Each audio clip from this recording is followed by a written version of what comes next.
gubernur dan wakil gubernur yang menurut Undang-Undang Otsus adalah orang asli Papua. Tapi juga mereka yang mendapat legitimasi sebagai pengakuan bisa saja mencapok hak-hak konstitusional orang asli Papua. Ah, inilah yang kemudian membuat terjadi kegelisahan dan juga berbagai penolakan yang dilakukan oleh masyarakat asli Papua. Karena saat ini orang asli Papua itu sudah siap. Nah, kita juga harus paham bahwa Otsus ini diberikan kepada orang asli Papua karena ada persoalan masa lalu. Nah, di samping lain juga, makanya kita kalau lihat di Otsus itu jilid 2, sebenarnya kewenangan ini sudah diperluas. Kewenangan Otsus jilid 2. Nah, jadi Otsus jilid pertama ini kewenangannya hanya sebatas sampai di provinsi. Tapi Otsus jilid 2 kewenangannya sudah diperluas sampai ke kabupaten kota. Gitu. Baik itu kewenangan politik maupun kewenangan anggaran. Nah, misalnya kewenangan politik dalam pasal 28 ayat 3. Menyebutkan bahwa rekrutmen politik oleh partai politik di provinsi dan kabupaten kota di wilayah Papua itu dapat memprioritaskan orang asli Papua.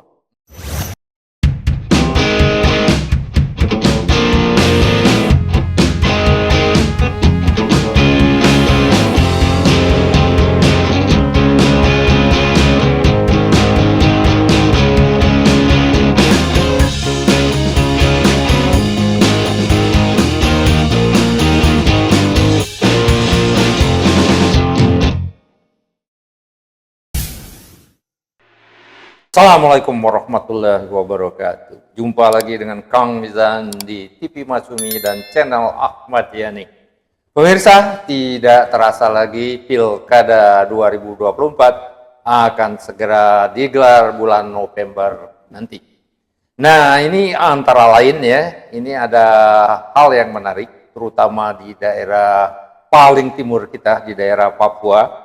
Ini ada masalah dengan Undang-Undang Otsus tahun 2001 dan ini dianggap merugikan dan tidak membawa kepastian hukum. Untuk itu kita akan bincang-bincang sedikit ya, memahami masalah persyaratan untuk menjadi pimpinan daerah Papua. Dan sudah hadir di Matsumi TV ini Bang Yanto ya, asli Papua dan aktivis HAM dan demokrasi. Selamat siang, Mas Yanto. Ya, selamat siang. Gimana ini kira-kira masalah apa yang perlu kita sampaikan dengan publik ya untuk pembelajaran bersama dan kita sampaikan kepada pemerintah untuk perbaikan dan untuk juga masyarakat Papua. Silakan, Bang Yanto. Terima kasih, Bang Kani. Pelaksanaan pemilu di tanah Papua itu berbeda dengan pelaksanaan pemilu di provinsi lainnya di Indonesia. Kita di tanah Papua itu diatur dengan Undang-Undang Otonomi Khusus. Otsus tahun 2001 Pak ya? Undang-Undang nomor 21 tahun 2001 dan kemudian diamandemen lagi dengan Undang-Undang nomor 2 tahun 2021. Baru ya? Ya, tentang otonomi khusus di tanah Papua. Khususnya untuk pelaksanaan pemilu kada gubernur dan wakil gubernur di tanah Papua itu sudah di-close oleh Undang-Undang Otsus, khususnya dalam pasal 12. Itu sudah mengatakan bahwa gubernur dan wakil gubernur di provinsi Papua atau di wilayah Papua itu adalah orang asli Papua. Siapa itu orang asli, Pak? Nah, disinilah yang kemudian menjadi perdebatan terkait dengan orang asli Papua. Jadi orang asli Papua menurut Undang-Undang nomor 21 tahun 2001 tentang otonomi khusus junto Undang-Undang nomor 2 tahun 2021 itu pasal 2 ayat 21 menyebutkan bahwa orang asli Papua adalah orang-orang yang berasal dari ras rumpun Melanesia yang terdiri dari suku-suku asli di wilayah adat Papua dan atau orang yang diakui sebagai orang asli Papua. Nah, ini siapa itu, Pak? Oleh masyarakat adat Papua. Oleh masyarakat adat Papua. Nah, misalkan saya ke sana, masyarakat adat mengakui saya, menurut undang-undang ini saya dianggap orang Papua asli. Nah, inilah yang kemudian menjadi satu problem besar kita di tanah Papua. Artinya bahwa Undang-Undang Otonomi Khusus ini hadir untuk memberikan afirmasi kepada orang asli Papua. Artinya ada keberpihakan langsung kepada orang asli. OCUS ini hadir untuk menyelesaikan persoalan di tanah Papua. Bukan OCUS hadir untuk menambah masalah di tanah Papua, begitu. Nah, dengan pengakuan atau orang yang diakui, ini juga akan menjadi tafsiran yang luas dan akan menimbulkan problem atau masalah di tanah Papua. Misalkan, gubernur dan wakil gubernur yang menurut Undang-Undang OCUS adalah orang asli Papua. Tapi juga mereka yang mendapat legitimasi sebagai pengakuan bisa saja mencapok hak-hak konstitusional orang asli Papua. Inilah yang kemudian membuat terjadi kegelisahan dan juga berbagai penolakan yang dilakukan oleh masyarakat asli Papua. Karena saat ini orang asli Papua itu sudah siap. Nah, kita juga harus paham bahwa OCUS ini diberikan kepada orang asli Papua karena ada persoalan masa lalu. Terkait dengan integrasi Papua ke dalam negara kesatuan Republik Indonesia.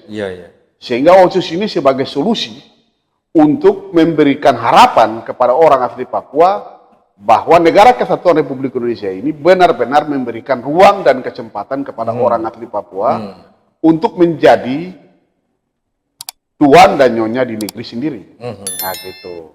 Artinya orang asli Papua ini diberikan kesempatan untuk mengurus daerahnya sendiri. Nah, gitu. Jadi kalau soal keaslian orang asli Papua ini, kemarin juga pada beberapa bulan yang lalu, 1 bulan lalu itu MRP sudah mengeluarkan keputusan MRP. Artinya seluruh MRP setanah Papua, Majelis Rakyat Papua setanah Papua dari 6 provinsi sudah bersepakat dalam satu musyawarah yang kemudian mengeluarkan 23 butir kesepakatan.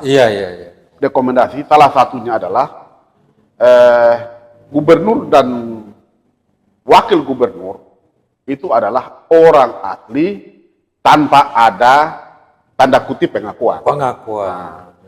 Dan keputusan Asosiasi MRP Setanah Papua ini telah dituangkan dalam keputusan Asosiasi MRP nomor 2 tahun 2024 yang dikeluarkan bulan Mei, yang mendefinisikan orang asli Papua adalah orang-orang yang berasal dari rumpun ras Melanesia yang terdiri dari suku-suku asli di Provinsi Papua, Papua Pegunungan, Papua Tengah, Papua Selatan, kemudian Papua Barat Daya, dan Papua Barat. Itulah yang disebut dengan orang asli Papua, artinya orang-orang yang berasal dari wilayah adat ini. Kita di Papua itu ada 7 wilayah adat. Lapago, Mepago, Animha, terus Saireri, Doberai, Bomberai, dan Tabi. Ini adalah 7 wilayah adat yang disebut dengan orang asli Papua. Jadi Pak Yanto, ini keputusan dari Majelis Rakyat Papua yang berisi dari 38 butir ya tadi? 23 butir. 23 butir. Antara lain ya, menyatakan bahwa pasal pengakuan ya, pengakuan oleh kepala suku bahwa siapapun dia ya, baik orang Indonesia, mungkin orang asing, orang mana yang diakui mendapat pengakuan itu dianggap orang Papua kan, menurut OCUS itu ya. Orang asli dianggap orang asli menurut OCUS. Nah, keputusan dari Majelis Rakyat Papua ini ya menyangkal ya, maksudnya untuk tidak membuat tafsir yang demikian. Ya, tafsir atau eksplisit, undang-undang secara eksplisit yang menyatakan pengakuan ini dibatalkan, kurang lebih gitu. Jadi begini, kita sebenarnya di Undang-Undang OCUS itu sebenarnya sudah paripurna, sudah sangat bagus. bukan hanya OCUS itu bukan hanya bagi orang asli Papua, tetapi juga dalam pengakuan itu juga sudah mengakui. Pasal 2 ayat 22 itu juga sudah menyebutkan penduduk Papua. Penduduk Papua adalah seluruh warga negara Indonesia yang secara aturan, memenuhi peraturan perundang-undangan ditetapkan sebagai penduduk Papua. Artinya bahwa selain orang asli, ada juga penduduk Papua. Jadi siapa saja yang datang tinggal di tanah Papua, dia adalah penduduk Papua. Betul. Tetapi siapa saja yang datang tinggal di tanah Papua, dia tidak bisa menjadi orang asli Papua. Iya. Orang asli Papua itu adalah orang-orang yang tadi berasal dari rumpun ras Malaysia, yang berasal dari wilayah adat suku-suku asli di tanah Papua. Iya. Jadi artinya bahwa kebinekaan kita tetap mengakui. Iya. Papua ini terbuka untuk semua, siapa saja boleh datang. Iya. Tetapi untuk menjadi orang asli Papua tidak bisa begitu. Penduduk asli Papua. Orang asli. Ya? Kita di Undang-Undang OCUS itu mengenal ada 3 istilah. Iya. Masyarakat adat itu berarti secara komunitas. Iya. Kemudian orang asli Papua itu secara individual. Iya.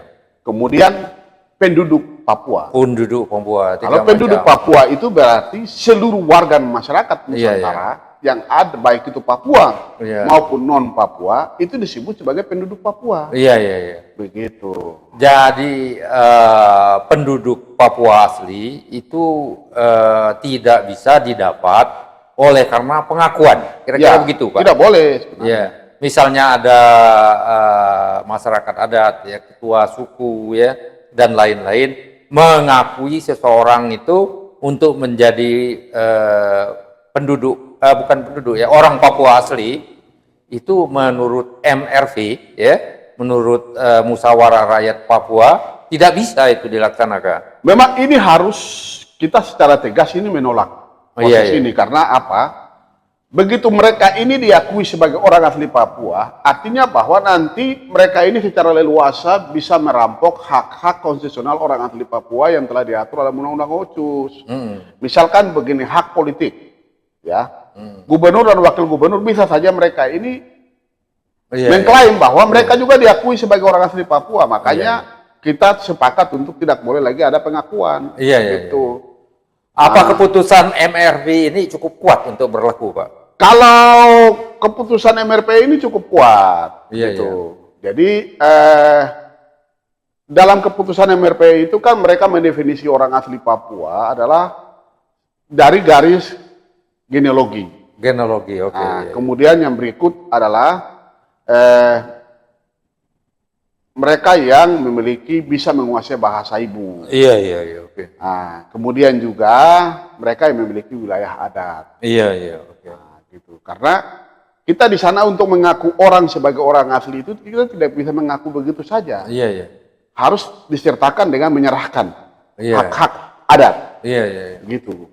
Kalau siapa saja bisa diakui itu kan anggap saja tamu. Tapi kalau dikatakan sebagai anak asli atau orang asli itu kita sudah harus diikut sertakan dengan memberikan hak-hak adat. Misalnya diberikan tanah, ya, tempat-tempat sakral itu juga harus diserahkan. Iya. Hal-hal yang terkait dengan budaya itu ya serahkan. Iya. Tetapi kalau hanya mengaku saja nggak bisa. Kalau orang ya sudah memenuhi 3 syarat itu tadi, mempunyai tanah adat dan lain-lain, duanya lagi, apa memang diakui oleh masyarakat MRP sebagai Papua asli, Pak? Ya, kita harus bedakan di sana tanah adat dan tanah sertifikat. Iya. Iya toh? Kalau tanah sertifikat itu kan tanah yang kita beli. Iya. Kalau tanah adat itu tidak bisa, tanah warisan. Iya. Nah, itu di situ beda, dan memang untuk membuktikan ini sangat susah gitu. Iya. Hanya orang-orang asli saja yang punya wilayah itu gitu. Iya. Nah, sehingga apa yang dilakukan oleh Majelis Rakyat Papua hari ini, mereka melakukan upaya-upaya untuk meminta pemerintah untuk melakukan review amandemen Undang-Undang OCUS itu langkah yang baik, langkah yang positif. Dan kami dari Forum Pengawal Perjuangan Rakyat Popera Papua Barat Daya ini kita memberikan dukungan penuh. Karena hari ini kita bicara OCUS ini jilid 2 supaya tidak boleh lagi OCUS jilid pertama itu terulang kesalahannya. Iya. Begitu. Nah, di samping lain juga Maka ini kita kalau lihat di Otsus itu jilid 2, sebenarnya kewenangan ini sudah diperluas. Iya. Kewenangan Otsus jilid 2. Nah, jadi Otsus jilid pertama ini kewenangannya hanya sebatas sampai di provinsi. Tapi Otsus jilid 2 kewenangannya sudah diperluas sampai ke kabupaten kota. Gitu. Baik itu kewenangan politik maupun kewenangan anggaran. Iya. Nah, misalnya kewenangan politik dalam pasal 28 ayat 3. Iya. Menyebutkan bahwa rekrutmen politik oleh partai politik di provinsi dan kabupaten kota di wilayah Papua itu dapat memprioritaskan orang asli Papua. Dapat memprioritaskan orang Papua asli Papua. Gitu. Iya. Nah, artinya bahwa dengan amandemennya Otsus jilid 2 ini seharusnya juga pasal 12 dari Undang-Undang Otsus ini juga harus mengalami revisi. Jadi bukan hanya untuk gubernur dan wakil gubernur orang asli Papua, tetapi bupati, wakil bupati, wali kota, wakil wali kota itu juga harus orang asli Papua. Begitu, karena pasal 28 ini tidak berdiri sendiri. Iya. Begitu, harus ada keterkaitan dengan pasal 12. Disinilah yang kami melihat ada tidak sinkron ya dalam penyusunan Undang-Undang Otsus ini antara pasal 28 dengan pasal 12. Disinilah terjadi kejanggalan yang kami melihat hal inilah yang harus kita memperjuangkan bersama-sama untuk pemerintah melakukan amandemen. Undang-Undang Ini Otsus. Undang-Undang Otsus tahun 2021, Pak ya? Ya, Undang-Undang Otsus tahun 2021. Undang-Undang nomor 2 tahun 2021. Kewenangannya sudah diperluas. Oke. Jadi kalau saya boleh menyimpulkan ya, masyarakat MRP Majelis Rakyat Papua. Majelis Rakyat Papua menginginkan ada pembatalan. Bukan pembatalan tapi mereview. Mengamandemen. Ya. Mengamandemen beberapa pasal kan Undang-Undang Otsus tahun 2021 sehingga sehingga terjadi kepastian hukum siapa saja yang disebutkan Papua asli itu pengakuan itu menimbulkan ketidakpastian hukum dan mengancam eksistensi Papua. Kira-kira gitu. Ya, jadi gini Pak. Memang kita lihat upaya yang dilakukan oleh Majelis Rakyat Papua saat ini, itu mereka melakukan upaya untuk amandemen Undang-Undang Otsus. Dan memang untuk mereview atau mengamandemen Undang-Undang Otsus ini melalui 3 pintu. Pintu yang pertama itu melalui legislatif, jalur politik. Dalam hal ini di DPR melalui Komisi 2 dan lobby-lobby politik. Kemudian yang kedua melalui pemerintah. Yang sementara dilakukan MRP juga kepada beberapa lembaga-lembaga pemerintah seperti Menko Polhukam. Nanti juga mereka mau ketemu Wapres dan Presiden untuk mendorong. Kemudian bagian yang terakhir juga adalah melalui upaya judicial review. Nah, judicial review ini supaya semua ini jelas. Semua jelas dan itulah yang sementara kita sedang siapkan. Ada beberapa pasal yang kemudian nanti kita akan mengajukan judicial review. Bukan hanya saja hak politik, tetapi juga ada beberapa tambahan kewenangan. Majelis Rakyat Papua, misalkan di situ kita juga akan mendorong untuk di pasal 20 tentang kewenangan Majelis Rakyat Papua. Salah satunya adalah Majelis Rakyat Papua juga akan memberikan pertimbangan dan persetujuan terhadap ketua pimpinan DPR. Ya, ketua, wakil-wakil ketua DPR di tingkat provinsi dan kabupaten kota itu harus orang asli Papua. Ketua DPRD ya. Provinsi maupun kabupaten kota. Kemudian yang berikut juga terkait dengan kewenangan MRP untuk memberikan pertimbangan dan persetujuan terkait dengan calon anggota DPD RI. Nah, itu juga harus orang asli Papua. Gitu. Nah, itu yang nanti kita sedang dorong, ada beberapa pasal yang kita dorong untuk diamandemen.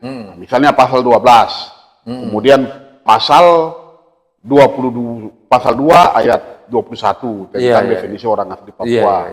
Kemudian juga pasal 28. Nah, pasal 28 ayat 3 dan ayat 4 ini sudah jelas. Nah, di sini kita juga harus mendorong mungkin di pasal penjelasan. Supaya terkait dengan terkait dengan rekrutmen politik oleh partai politik. itu juga harus didorong untuk diatur oleh Perdasi dan Perdasus atau Perdasus. Bisa dan juga dengan pasal definisi orang asli Papua. Begitu supaya tidak terjadi ketimpangan. Karena ini multitafsirnya banyak. Gitu. Jadi kalau saya boleh menyimpulkan, Pak Yanto ya, untuk menyelesaikan masalah Otsus ini yang dianggap yang diyakini oleh rakyat Papua merugikan ya, akan ditempuh dua jalur ya. Jalur pertama jalur pembentuk undang-undang ya, pemerintah dan DPR. Jalur kedua melalui judicial review. Dan kelihatannya kalau saya tidak salah tangkap ini akan dikerjakan secara simultan ya. Jadi mendekati lobby dengan pemerintah, lobby dengan DPR, dan sementara itu untuk memperkuat bargaining power lobby ini, Pak Yanto dan teman-teman akan melakukan judicial review dalam waktu dekat. Siap. Semoga berhasil. Saya kira-kira gitu, Pak Yanto. Amin. Kita juga mohon dukungan doa dari seluruh masyarakat di tanah Papua. Supaya upaya kita ini bisa terwujud sesuai dengan harapan kita semua. Satu lagi Pak, ini yang orang Indonesia terutama saya ini nggak begitu paham mengenai perkawinan campuran Pak. Nah, misalnya ibu saya orang Papua atau ayah saya orang Papua, apakah saya bisa disebutkan orang Papua asli Pak? Di sini kan kita belum ada aturan yang secara mendetail menjelaskan terkait dengan definisi orang asli Papua. Nah, makanya ini kita harus mendorong ada Perdasi dan Perdasus supaya dapat mendefinisikan orang asli Papua berdasarkan beberapa kriteria. Begitu. Kriteria pertama misalkan Bapak Mama. Bapak Mama asli Papua. Pasti itu orang Papua asli. Pasti orang Papua. Terus yang Bapak Papua, Ibu Mama bukan non Papua. Tetap juga kategori orang asli Papua. Kemudian Mama Papua, Bapak non Papua. Nah, ini juga tetap anaknya bagian juga dari orang asli Papua. Itu yang harus kita definisikan. Melalui Perdasi. Perdasi harus ada aturan turunan. Nah, begitu. Kalau kita lihat dalam Undang-Undang Otsus itu nggak ada aturan turunan. Harusnya ada aturan turunan. Terkait dengan definisi orang asli Papua ini, yang dimaksud orang asli Papua, lebih lengkapnya akan diatur, selanjutnya akan diatur oleh peraturan daerah khusus. Nah, itu yang tidak ada. Betul, kita harapkan ya mengenai perkawinan silang ini ada peraturan perundang-undangan yang mengikat, terutama peraturan daerah, Pak, Perdasi dan Perdasus itu, Pak ya. Oke. Saya kira ini sangat bermanfaat sekali ya diskusi kita saat ini. Ada yang mau ditambahin lagi, Pak Yanto? Yang menjadi closing statement saya ya. Closing statement kami dari FOPERA, Forum Pengawal Perjuangan Rakyat Provinsi Papua Barat Daya, yang selama ini konsisten menyuarakan tentang hak-hak konstitusional orang asli Papua, khususnya hak politik orang asli Papua. Bahwasanya kita menyuarakan hak politik orang asli Papua itu, atau menyuruhkan seluruh masyarakat yang ada di tanah Papua, penduduk di tanah Papua menghormati hak politik orang Papua dan memilih orang asli Papua, itu bukan politik identitas, melainkan itu adalah perintah konstitusi melalui Undang-Undang Otonomi Khusus. Dan Otsus lahir ini untuk memberikan harapan baru kepada orang asli Papua bahwa benar-benar negara Republik Indonesia ini hadir di tengah-tengah masyarakat asli Papua. Otsus hadir ini untuk menyelesaikan berbagai persoalan yang selama ini terjadi di tanah Papua. Mulai dari integrasi Papua sampai dengan pelaksanaan PPRA. Kemudian Otsus ini sebagai solusi terakhir untuk kita membangun tanah Papua dalam negara kesatuan Republik Indonesia. Ya, demikian pemirsa, kelihatannya penjelasan dari Pak Yanto ini sangat jelas ya, dan persis ya. Dan ini kira-kira kita mendoakan semoga perjuangan Pak Yanto dan kawan-kawan ini berhasil ya, melalui dua jalur tadi ya, jalur pemerintah dan DPR dan melalui jalur judicial review. Ya, kita doakan bersama semoga Pak Yanto dan kawan-kawan berhasil. Demikian Terima pemirsa, kasih, ya. demikian pemirsa.